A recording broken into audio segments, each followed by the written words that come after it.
Audi's 5 has always been their glamour car. It's got a refresh now for 2013. Goodbye V8. Most of the technology stays, however, and those lines, they never looked any better. Let's drive this 2013 S5 and check the tech.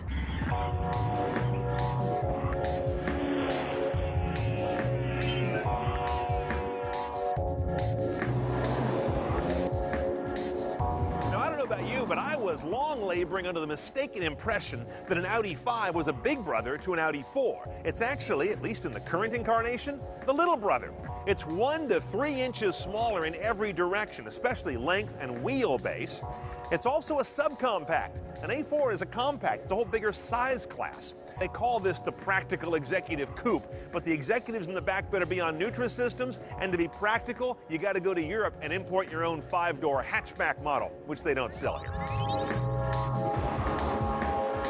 Now, the story inside this S5 is high-tech, but less. You can't get everything Audi offers here. There's no head-up display available. There's no handwriting pad available. You're going to use the traditional MMI with the rolly-scrolly wheel, the little kick-around knob, and the 4 zone buttons around it, as well as these dedicated controls. The main technology pleaser in this car lives behind this door. You've got a SIM card there. That means this car has its own 3G connection. It doesn't need to be connected to your phone at all. That powers things like that. You're looking at a map with the usual traffic and streets, but notice you've got Google Earth satellite imagery. Nobody else does this like this. You can also use this guy as a Wi-Fi hotspot. So that same 3G connection that's powering the head unit can also power up to 8 connected devices, your tablet, your laptop. That's slicing the onion too thin. That 3G connection's just enough to run what's happening here.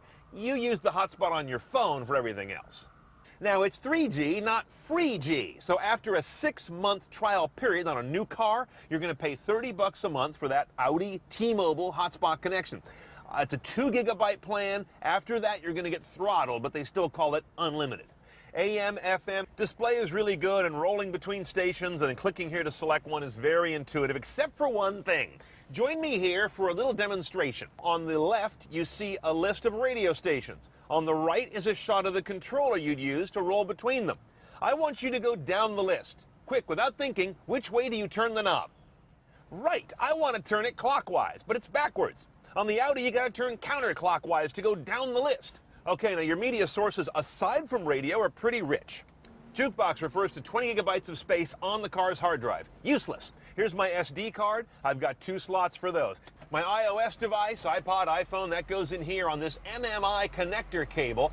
Bluetooth streaming as well as Bluetooth hands-free. And this is your Wi-Fi streaming position. If you want to play media from a Wi-Fi device on the hotspot that won't work, you'd go there. Now, our car is loaded up with the Bang & Olufsen sound system, but unlike some, this one doesn't cost $4,000, $5,000, or $6,000. It's under $1,000, and what you really get here, aside from the usual bass, treble, balance, fader, is some Bang & Olufsen DSP. This system sounds good, especially at a reasonable price, but like all systems, it can't do a damn thing for low bitrate MP3s or satellite radio. These cars are all quattro all-wheel drive, by the way. Here's our shifter. In this case, we have a 7-speed dual-clutch automated manual that behaves a lot like an automatic. Bring it down to drive, go over here for a more stick shifting situation. That means when you input a gear on the paddles, it's going to stick with that gear. This Audi Drive Select button lets you pick one of 4 drive personalities. So you've got dynamic, your sportiest. Individual, you can set each parameter yourself on the screen. Comfort's going to be your most leisurely, obviously. And automatic will adapt as you drive.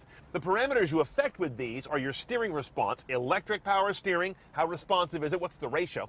You affect your throttle mapping, how much oomph you get for each centimeter of pedal travel, and it also affects your shift. Okay, in the engine bay, as I mentioned, no more V8 available. That 4.2 is gone, at least in the U.S. We get a 3-liter supercharged V6. With direct injection, all the latest tech is here, and the numbers bear it out pretty well. 333 horsepower to this guy, 325 foot-pounds of torque. Nice high torque number relative to the horses. That's a turbo thing. 0 to 60 in this roughly 3,900-pound car is under 5 seconds, about 4.9, quite respectable, while delivering 1828 mpg with the sequential gearbox. If you go for that 6-speed manual, you drop down to 1726. And of course, all these S5s are quattro.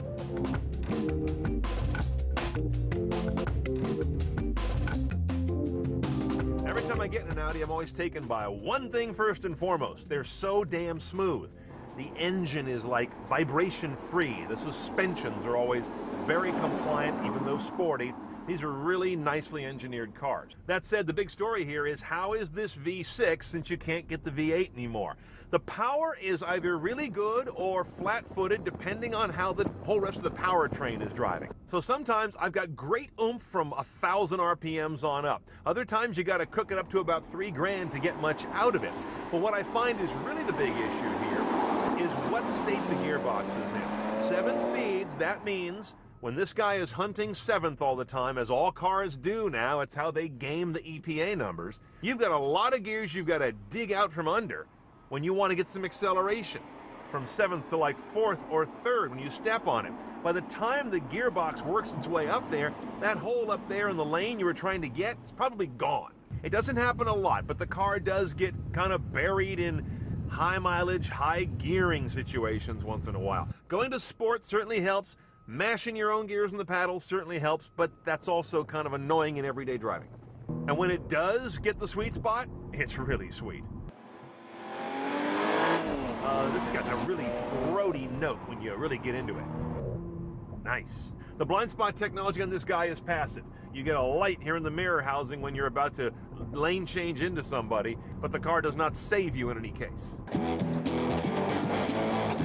Okay, let's price our 2013 S5. Base seems attractive at about $51,800. But then to go CNET style, the way I've showed you here, you're damn near gonna go broke. This is one expensive little car when it's teched up. The Prestige package is $6,600, and it brings in the nav, Audi Connect, HD radio, B&O, blind spot, rear camera, and adaptive cruise, plus some interior niceties. Or do the MMI plus nav package for $3,000 for the camera, DVD, HD radio, Audi Connect, hard drive nav, but then you still don't get that Audi Drive Select or dynamic steering. And that 7-speed sequential dual-clutch gearbox is $1,400. At least drive the manual and check it out, even though you do lose 2 highway MPG.